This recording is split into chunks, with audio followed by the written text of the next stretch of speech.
I don't understand what the Ukrainians are doing here. It makes no sense to me at all. I don't understand what the military objective is. And in fact, if anything, what this is going to do is detract from their effort in the eastern part of Ukraine to stymie the Russian steamroller, which is consistently moving forward every day and attriting the fighting units that the Ukrainians have arrayed on that eastern front. I mean, what the Ukrainians should be doing with those forces that they've sent into Russia in the KURSK area is those forces should have been sent to the front lines in the eastern part of Ukraine to buttress the forces that are buckling underneath the Russian steamroller. It makes no sense to attack into KURSK. What are they going to gain from doing this? Are they going to, help win the war? Not at all. So this is a foolish last-minute gamble from my perspective, on the part of the Ukrainians to try and turn things around. According to Gilbert Doctorow, the soldiers who did this were the best that Ukraine has, whereas the military farther west that is attempting to, unsuccessfully, of course, to delay the Russian onslaught are the worst that the Russian has, that the Ukrainians have. He thinks that this was done just for PR purposes, much like the boasting about flying F-16s over Kyiv, which are useless, and that was done for PR purposes. Do you agree with that? Well, I think one could argue in a compelling way that this is being done for PR purposes. As I said in my initial comment, I can't see what the military value of this is. I can't see how it shifts the military balance in any meaningful way. And as I said, I think if you're really interested in stymieing the Russians, it would have made much more sense, and this is what Gilbert was saying, to take those forces and send them to the east to try and stop the Russians as best that they can. There's no question from all of the news reports that the unit that was sent into Russia in the KURSK area was an elite fighting unit. So you would think an elite fighting unit would be the ideal unit to send to the front lines in the eastern part of Ukraine, and not to send heading towards KURSK. And yet an elite fighting unit is used to target Russian civilians rather than a bona fide military target. That's crazy, is it not? Yeah. It doesn't make any strategic sense. And as all sorts of people have commented, the Ukrainian leadership is taking a beating in the Ukrainian blogosphere from all of the Ukrainian individuals who follow this war closely and comment on what Ukraine is doing and how it's faring on the battlefield. So it's not like you have Westerners like us or the Russians criticizing this operation. Many Ukrainians who, follow Ukrainian strategy closely and are rooting hard for Ukraine think that it makes no sense at all. Professor Mearsheimer, you have an extraordinary piece, a masterpiece, if I may call it that, in your Substack column this week, which is long and detailed and worth reading, about who caused the Ukraine war. Many of the arguments in there you have made on this show. I'm deeply gratified for that, and elsewhere in the audience is familiar with many of those arguments. This is a detailed piece with a lot of history, and I commend it to everyone to read it. After you did all the research that you had to do in order to write this lengthy piece, is there any question in your mind but that the United States government is absolutely wrong when it says Putin wants to take over Ukraine, Putin wants to run Ukraine, and when he finishes taking over Ukraine, he wants to invade other countries in Eastern Europe? Is there any question in your mind? There is no question in my mind. My good friend Steve Walt has advised me not to make the argument that there is no evidence to support the conventional wisdom which you just articulated about Ukraine. And I understand Steve's point, because what he's saying is you don't want to use extreme language and use words like no evidence. And he says you should say there's little evidence. My response to Steve is, I would say there is little evidence if there was any evidence, but there is no evidence to support the conventional wisdom. This is one big lie. And the lie is being made or offered in order to generate political support for the people that are articulating the lie. The neocons in the State Department itself, the Secretary of State, the head of national security, and to the extent he knows what he's talking about, I don't want to get personal, the President of the United States. I agree with that, but I'll take it a step further. I think it's very important to understand that this question of who is responsible for causing the Ukraine war matters enormously, because it is directly related to the question of who has blood on his hands. That's the issue here. In other words, is it Joe Biden and his lieutenants? Is it the West that has blood on its hands for causing this disaster? Or is it Vladimir Putin? And the reason that we invented this story that it was Putin and that he was interested in conquering Ukraine and making it part of a greater Russia, and then he was going to go into Eastern Europe and recreate the Soviet Empire. The reason we invented this story is that we want to make the argument he is responsible for the war and he has blood on his hands. So this is a really high stakes issue, and it's not going to go away, because what's going to happen here is that ultimately this war is going to end. People are going to understand it's a total disaster for Ukraine, which of course it is. And the question is then going to come front and center: who has blood on his hands? And is it Biden and company, or is it Putin and company? It's Biden and company plus NATO plus the Western neocon mentality. Yeah, it's the West more generally. That's all correct. Right. Before we transfer over to Israel and Gaza and Hezbollah and Iran, how much longer do you think Ukraine can hold out? Very hard to say. My guess would be that in 2025, this war will come to an end, or at least the shooting will come to an end. I think that will be a consequence of events on the battlefield, number one. And two, the damage that the Russians are doing to the electric grid inside of Ukraine. I think given the egregious damage that the Russians are inflicting on that grid, and the fact that winter is coming, and given the fact that the Ukrainians are suffering enormous casualties on the battlefield, I think it'll be sometime in 2025 that you have a ceasefire. Here's a cut from President Putin. It's 2 months old, but he says clearly the threat to Europe does not come from Russia. The threat to Europe does not come from Russia. The main threat to Europeans is their critical and increasing dependence on the United States in military, political, technological, ideological, and informational aspects. Europe is being marginalized in global economic development, plunged into the chaos of challenges, such as migration, and losing international agency and cultural identity. Seems to have his finger right on it. Yeah, I believe Putin is correct. And I say that because it's very important to understand that when the decision was made to expand NATO eastward to include Ukraine, that Angela Merkel and Nicolas Sarkozy, who were present at the meeting, both were opposed. They were both adamantly opposed to bringing Ukraine into NATO because they knew it would have disastrous consequences.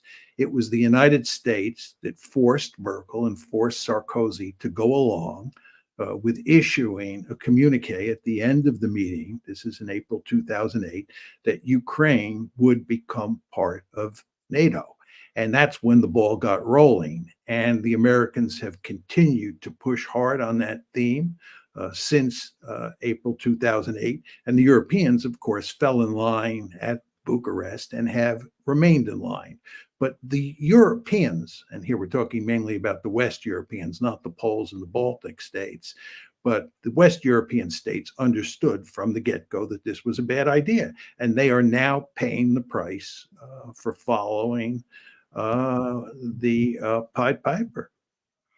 Transitioning to Israel, Professor Mearsheimer, do you think that the apparent forever wars, I think he used the phrase, Israel must live on the edge of a sword, that Prime Minister Netanyahu is threatening, will have the effect of uniting or unifying the liberal secular Jews and the Zionist fanatics in Israel?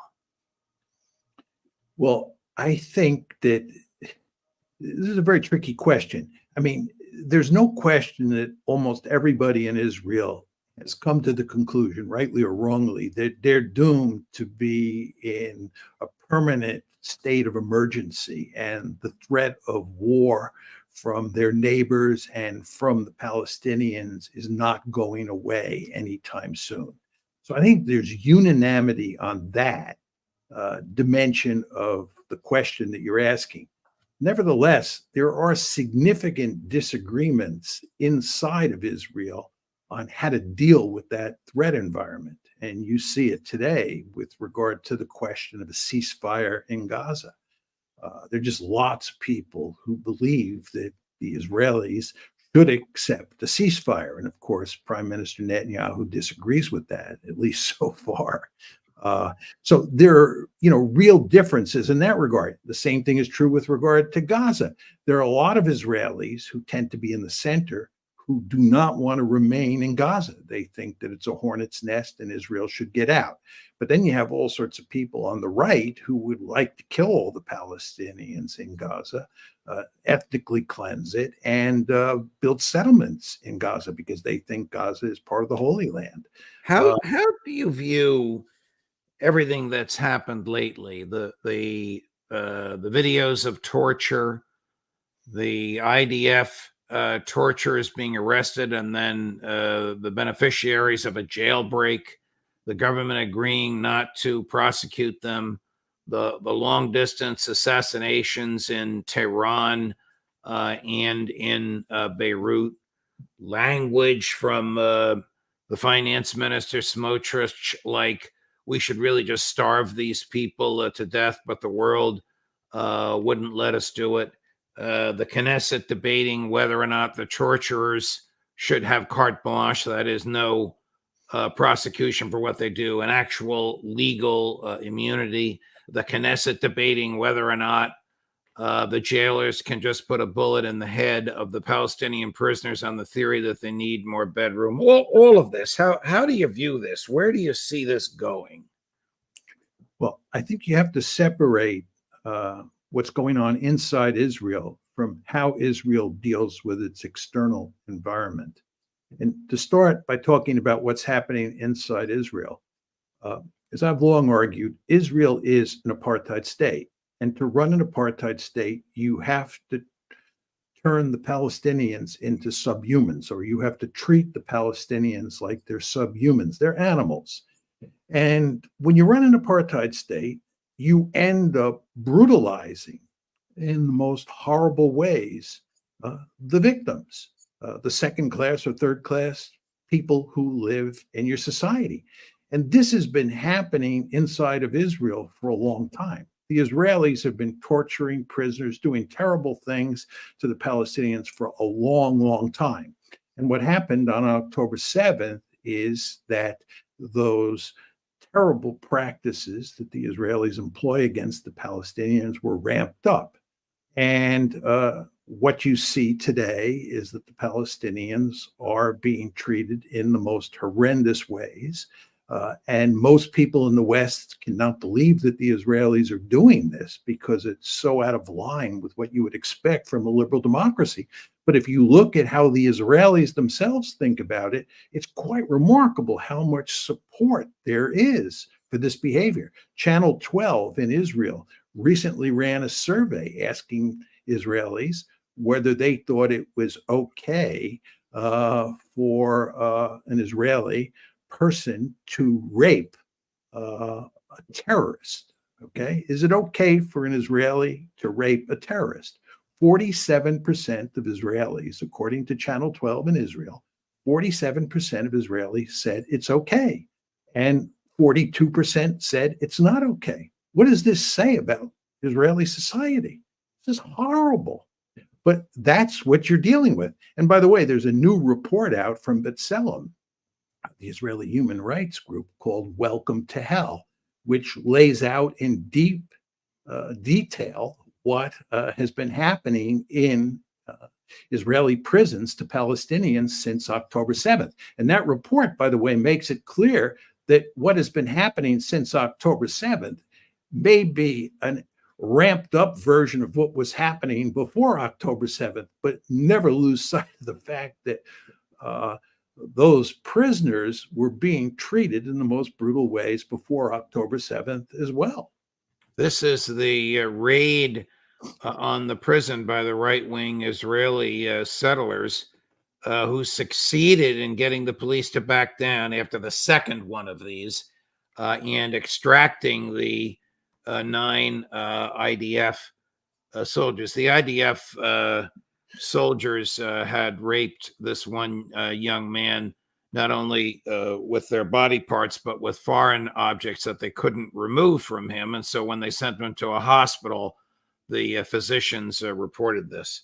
None of those 9 rapists and torturers will be prosecuted. All have been extricated from jail and the charges dropped.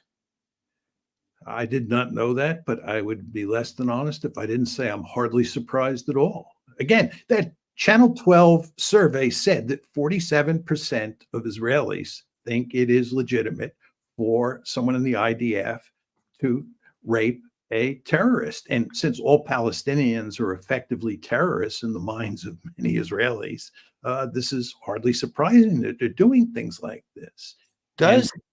Go ahead, please. I'm sorry. I was just going to say what's remarkable is how little condemnation there is of this behavior in the West, especially in the United States. You would expect that brought me to my next question. Does the United States government ever second guess Israel? Second part of the question.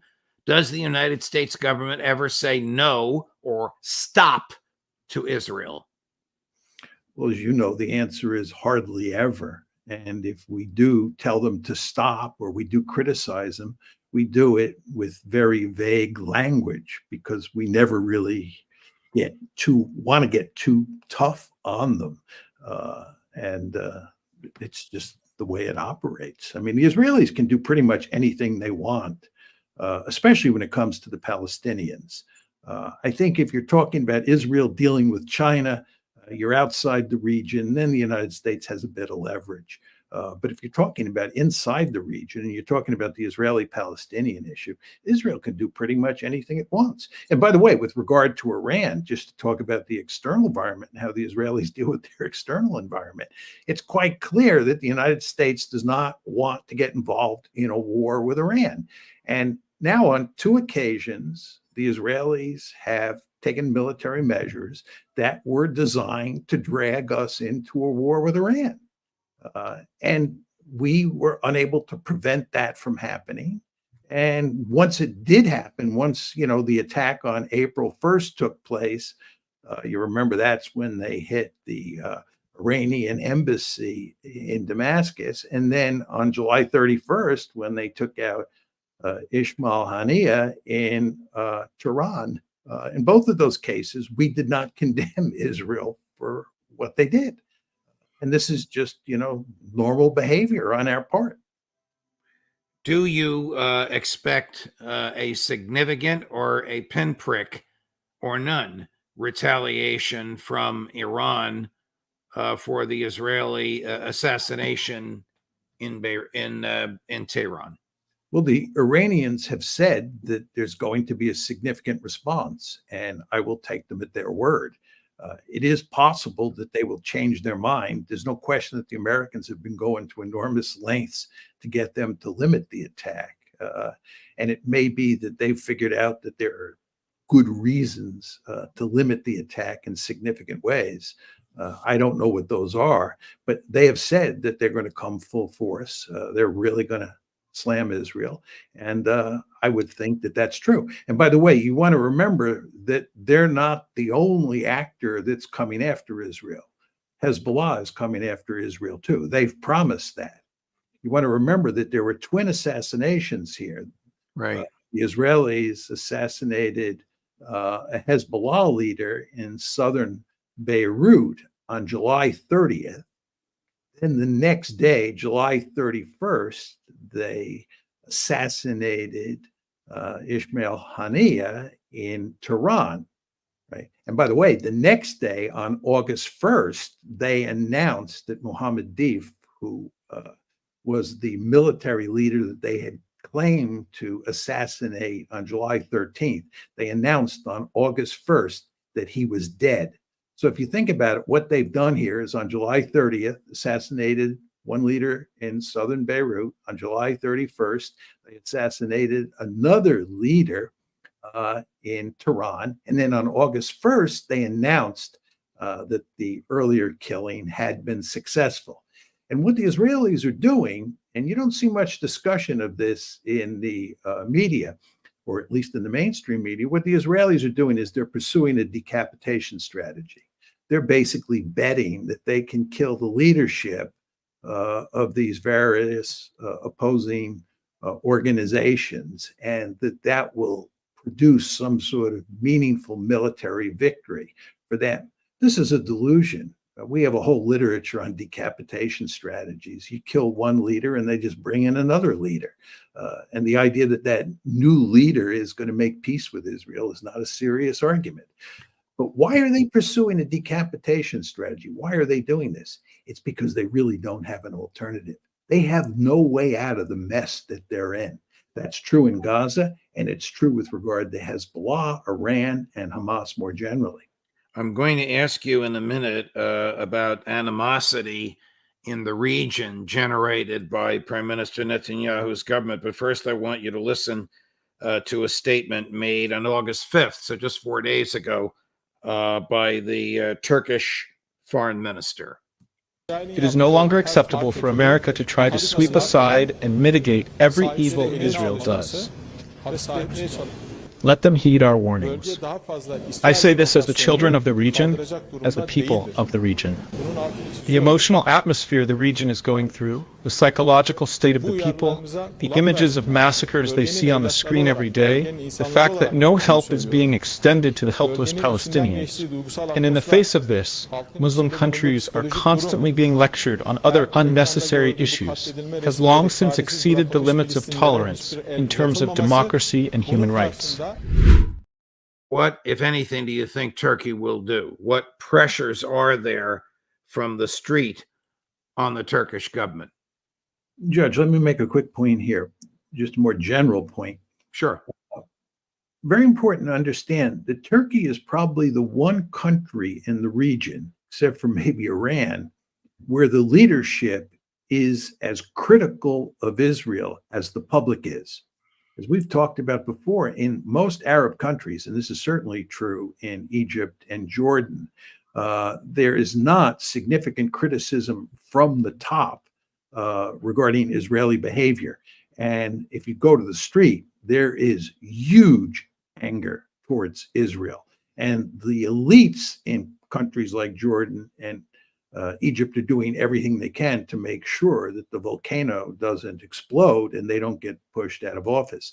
Turkey, on the other hand, is a case where the elites, this is Erdogan and his foreign minister, as we just heard, are as enraged and as angry about what's going on with regard to Israel and also with regard to the United States. You do not want to underestimate the anti-Americanism inside of Turkey today. It is off the charts because of what's happening in Gaza. But anyway, the Turkish government and Erdogan in particular has said that if the Israelis go to war in Lebanon, that Turkey will come in and Turkey will join the fight. Now, the question is, will they actually do that? Back to the question you were asking me about Iran. Will Iran actually attack Israel? And as I said to you there, it's hard to believe they won't after they said they would. And I sort of come to the same conclusion with regard to Turkey. The Turkish government has said that if the Israelis go into Lebanon, Turkey will come in to help the Lebanese. And if Turkey helps the Lebanese and the United States helps the IDF, what do you have? Two NATO countries fighting each other? Yeah. I mean, as you know, you can tell all sorts of nightmare scenarios about how this escalates. And I don't know, exactly what Iran will do. I don't know exactly what Hezbollah will do. And then we have to ask ourselves the question, let's assume that Hezbollah and Iran both attack Israel. And let's assume that those attacks are reasonably limited, right? Not massive attacks. Question then is, what will the Israelis do? Will the Israelis limit their retaliation? I doubt that. I think the Israelis place a very high premium on escalation dominance. They've always thought that the best way to deter their adversaries was to make sure that as you went up the escalation ladder, they dominated the other side. So one could argue that even if Iran and Lebanon launch rather selective attacks at Israel, that the Israelis will go back at them really hard. And if that happens, then the question is, what will Hezbollah do? What will Iran do? And to go to the subject we're talking about, what will Turkey do? What will the Russians do? And these are all open questions because none of us, can say for sure, exactly what's going on here and how will this play itself out. But do you expect that the Kremlin would aid Iran in some way? We know that it has already delivered defensive weaponry. It has already delivered, I'm not sure what you call it, some sort of electronic devices that render the internet useless in Israel. President Putin has made it clear whose side he'd be on.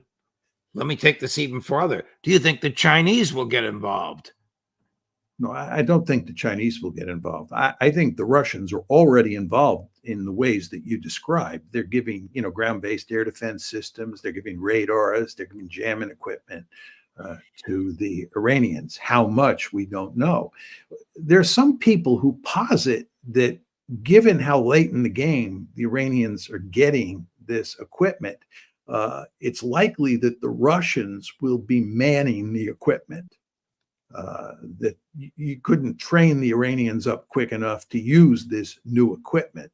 I don't know whether that's true, but it would not be surprising if the Russians actually help the Iranians. I mean, you want to remember, we're helping the Israelis in this expected fight, and we helped them in the big fight on April 14th when Iran attacked the last time. So the Russians could be very well involved in the fighting in a very sort of subtle way. Who knows? But they're already committed to helping Iran. I mean, what we're doing here with the Israelis is that we're driving the Chinese, the Russians, the Iranians, and the North Koreans closer and closer together. It's the axis of resistance on a global scale. And there's no evidence that this is going to change anytime soon. And this is certainly not in our interest. And as I've said to you before, you want to remember that if the Israelis slam Iran, they are going to give Iran very powerful incentives to acquire nuclear weapons. The Iranians are not far from the point where they have nuclear weapons, and we should be doing everything we can, and the Israelis should be doing everything they can to make sure they don't cross the nuclear threshold. But given our actions, and especially given Israel's actions, we're giving Iran very powerful incentives to acquire nuclear weapons. And the question is, will the Russians help us prevent that? I wouldn't bet a lot of money on it. Are you talking about Iran developing nuclear weapons or getting them from their friends in Pakistan? No, developing them. We worry about the Saudis getting nuclear weapons from the Pakistanis. We believe the Saudis gave the Pakistanis monetary assistance to acquire the bomb, and that the quid pro quo is that China will give nuclear weapons to Saudi Arabia if Saudi Arabia needs those weapons. You want to remember that Saudi Arabia has said that if Iran gets nuclear weapons, they will get nuclear weapons. And that's where the Pakistani connection comes in. I'm not saying that would happen, that Pakistan would give them a nuclear weapon. But in the case of Iran, Iran has a very sophisticated nuclear infrastructure, and they're enriching uranium up to 60%. And that's just a hop, skip, and a jump away from enriching uranium up to 90%, which is weapons grade uranium. So the Iranians are not far from the point where they would have sufficient weapons grade uranium to develop at least one, maybe two or three bombs. And it would not take them that long to do it. And it would be extremely difficult for us and for the Israelis to prevent that. So what we want to do is we don't want to give the Iranians an incentive to cross the nuclear threshold, to become a nuclear weapon state. And the best way to do that is not to attack them, because if you attack a state with your military forces, you give that state a very powerful incentive to acquire what we call the ultimate deterrent, i.e. nuclear weapons. So all I'm saying here is that as this plays out now, everybody should keep in mind that it has consequences for whether or not Iran goes nuclear.